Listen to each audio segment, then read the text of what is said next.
Bonjour, aujourd'hui on va plonger dans une histoire assez incroyable. Celle de la rencontre, a priori improbable, entre une république reculée de Sibérie et une grande organisation mondiale. On va voir comment cette alliance a complètement changé leur trajectoire.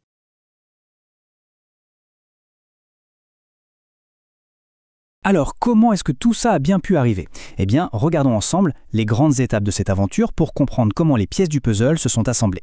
Pour bien comprendre, il faut se replonger dans le contexte de l'époque. On est à un moment charnière, un de ces moments où tout bascule et où une nation cherche à réinventer son avenir. Imaginez le tableau. On est au début des années 90, l'Union soviétique est en train de s'effondrer. Et au milieu de ce chaos, en Sibérie, un leader, Mikhail Nikolaïev, a une vision. Il se dit que c'est une occasion unique, une porte à ouvrir sur le reste du monde. Et sa vision, elle est très claire. Il le dit lui-même, l'UNESCO ce n'est pas juste un symbole, c'est un vrai canal de communication, un levier pour redonner vie à la culture locale, à la langue, aux traditions, mais aussi pour s'ouvrir à la science et au monde moderne. Et c'est avec cette idée en tête, cette vision un peu folle, qu'il va jusqu'à Paris. Et là-bas, une rencontre va tout changer.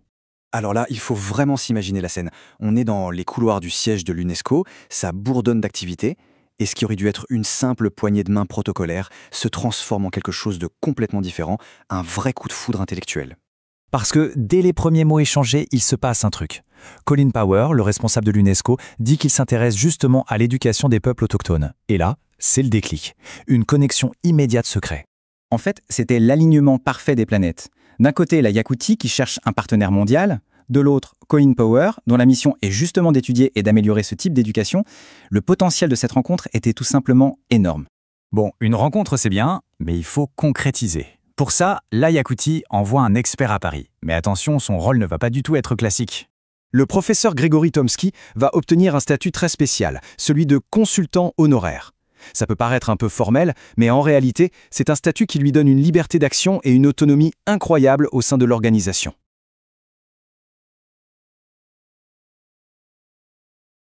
Et c'est là que c'est très malin, parce qu'il a une double casquette. Pour son pays, il est leur représentant, leur voix à Paris. Mais pour l'UNESCO, c'est un expert indépendant. Il est le pont parfait entre ces deux mondes, capable de traduire les besoins de l'un et les objectifs de l'autre. Mais bon, les discussions à Paris, c'est une chose. Le vrai test, c'est sur le terrain. Et Colin Powell n'est pas un bureaucrate, il veut voir par lui-même. Alors il décide de faire le voyage jusqu'en Yakoutie. Et quel voyage! On est en plein mois de mars en Sibérie. Il traverse la rivière Lena, complètement gelée, en voiture. Il voit des troupeaux de chevaux se défendre contre des loups dans la neige. Ce n'est pas une simple visite diplomatique, c'est une véritable immersion. Et à son arrivée, pas de tapis rouge bureaucratique. Non, il est accueilli par une cérémonie ancestrale, avec un chaman qui réalise une bénédiction traditionnelle.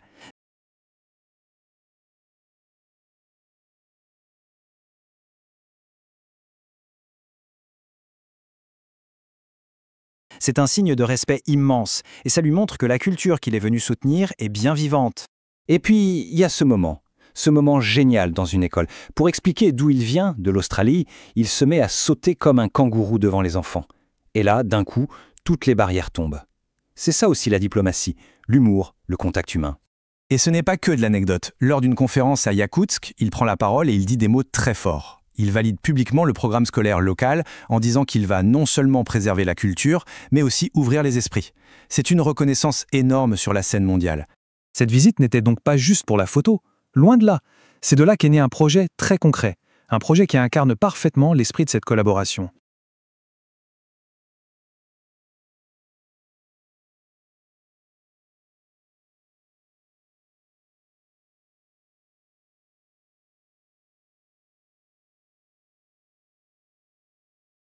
Alors tout commence pendant la visite.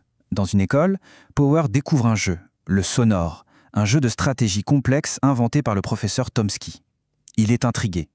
Mais le vrai tournant a lieu plus tard, de retour à Paris.